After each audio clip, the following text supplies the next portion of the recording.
Hi everyone. It's been a minute since I have made a video.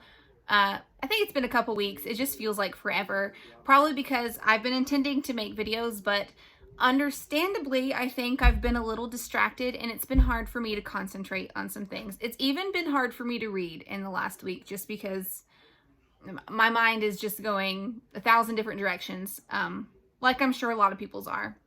But so far in the month of March, I've read quite a few books, and I want to talk with you about one today that I read that really stood out to me. I know that I usually do like this big wrap up at the end of the month.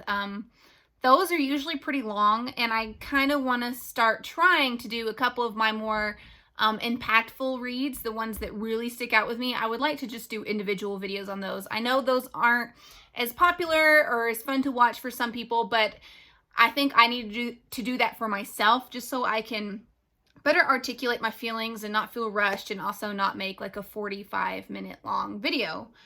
So that all being said, the book that I do want to talk about with you that I read a couple weeks ago, and I wish I had done this video sooner so it was more fresh, was A Mother's Reckoning, Living in the Aftermath of Tragedy by Sue Klebold, and it has an introduction by Andrew Solomon. I'm showing this to you on the iPad because I actually listened to it, which, oh wow, it was an intense listen. I'm sure the written form of the book would be just as good, but I am really glad that I listened to it. It gave me a lot to think about when I was driving and stuff.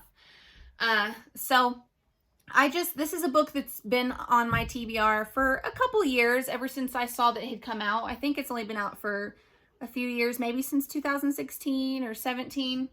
And then I just was going through my TBR and was like, well, let me try to find this through my library app online, and it was available. So I checked it out, and wow, what an impact. I have so many thoughts on this book.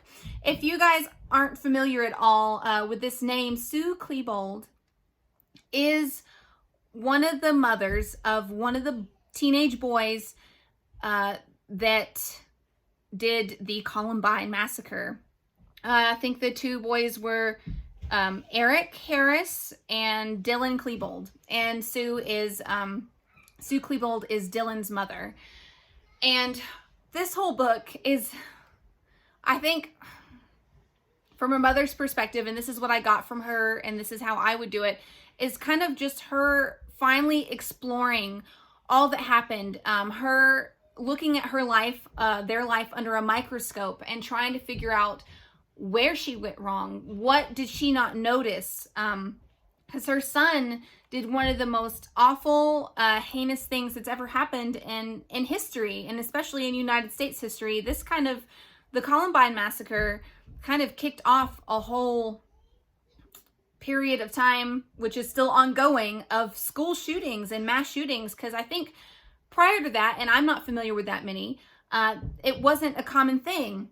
And this is something that she explores in the book, that I really appreciate, is throughout the different chapters, there's scientific journals and studies and quotes from different psychologists and stuff to really examine why this happened, to give some science to back up, her theories, and as she's examining things that happened in her life with her son.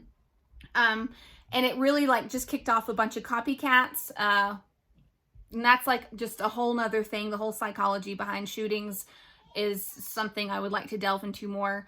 So immediately when I first started listening to this book, I knew that I was just going to be hooked. But a quote that really stood out for me from the very beginning is Sue Klebold and her husband were giving an interview, and they were asked during this interview what they would say to Dylan if he were in the room right now today, if he had not committed suicide at the end of the school shooting. And of course, her husband gave, I think, what most people consider a more typical response, which was basically, what the hell were you thinking? Why did you do this? Which is a completely understandable response. But what really stood out to me, and broke my heart, really, and really made me like feel for Sue Klebold is she said, I would ask him to forgive me for being his mother and never knowing what was going on inside his head, for not being able to help him, for not being the person that he could confide in. And that statement was just, I don't even know the right words to describe it. I'm going to set the picture of the book down. I think you guys get the picture now. What a way to respond. I mean, I felt like in this book took quite a lot of responsibility for her son's actions. But also, you know, throughout the book, she is exploring past events and really analyzing all the interactions that they had with their son. And the signs that she explores and thinks points to a larger issue throughout the book are ones that are so small that I feel like most of us as parents or caregivers would not latch onto those and think any larger issue was going on. And I think a common thing that I don't agree with when something like this happens is the blame being placed on the parents, on the family, friends, whoever is close to a person that does an awful mass killing or murders people. A lot of blame, especially if that person is a minor, is placed on the parents, and wrongly so, I think. Just in my opinion, a lot of people think that, and I tend to think it as well, that there's some underlying issue, there's something going on at home. And through reading Sue Klebold's book, of course, this is all one-sided. This is her story, so, you know, she could have lied. I tend to believe her. You read about a really normal American family, without abuse, without, and, you know, insidious things going on in the home, things that would make you believe, make it more believable that Dylan could have done this awful thing. And I think that was her point really in writing it too, is to show how normal they were and how much this really couldn't have been predicted, which is what makes it so scary. There weren't really big warning signs that Dylan was going to commit this awful massacre. And also throughout the book, something that I appreciated is, which she didn't delve too much into, was Dylan's psychology has really been examined a lot. And also Eric's. And in professional opinions, of course, they can't diagnose anybody after they're dead, officially. But in professional opinion, Eric and Dylan actually committed this massacre from two completely different perspectives, two very different reasons. None of them more valid. There's no valid reason to kill a bunch of people, ever. But I do think that the reasoning behind why awful things like this happen are still important to find out and try to uncover. And the difference of reasons is still important. It's still an important thing to know. Through a quick Google search, and some of it, which was touched on in Sue's book, she didn't necessarily get into Eric's psychology because that's not her son, and this was about her son and her family. But unofficially, I think Eric Harris was diagnosed as being a classic psychopath, whereas Dylan was depressive and suicidal. And there's a big difference in motivation there for doing what they did. And that, you know, that isn't to say that every psychopath obviously doesn't murder people, and definitely not every depressive suicide is going to do a murder suicide. It really sounds as if, in my opinion, just after reading the book, had life continued on as normal and Dylan not met Eric or become friends with him, fallen under his influence, because he was the leader of the two, based off what I've read online and in her book. If Dylan had not fallen under Eric's influence, but life had continued as normal, it is very likely that Dylan would not have killed so many people He might not have killed anybody at all and instead just killed himself. That isn't to excuse anything he did. I want to tread very carefully here. But I really want to give my thoughts on, again, the psychology behind things like this, because it is absolutely fascinating and chilling and definitely something worth exploring. But yeah, throughout this book, I mean, you really get a picture of their family life. Very normal. Did family celebrations together. They seemed very wholesome. They were into sports and activities. They had discussions. They enjoyed doing artistic things and enjoying the arts and sports and family dinners. I mean, really, an all-American Colorado family living their life. And they just didn't know really what their son was going through. And I think one of the main messages that Sue Klebold wants you to take from her book is to pay attention. Little comments, little things. Don't always write everything off as just teen angst or teen moodiness. Certainly there's a lot of that, and it's going to be really hard, and signs are going to be missed. I'm personally really scared to have teenagers, and not just because, I expect moodiness and defiance. That's normal. I don't know exactly how I'm going to handle that, but how to really analyze that and make sure nothing bigger is going on, and to not let things go. Bug them, if you have to, and which is going to be hard for me because I tend to like to let my kids work through things on their own. I'm like, well, okay, that's fine. You don't have to talk to me. We can talk later if you want.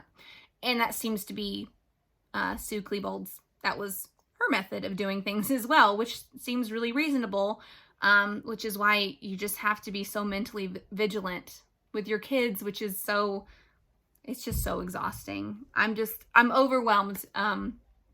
Again, that's another point of the book, is this, you can't blame this on any one thing. It literally could happen to you, which is awful to think about, that your child could do something like that.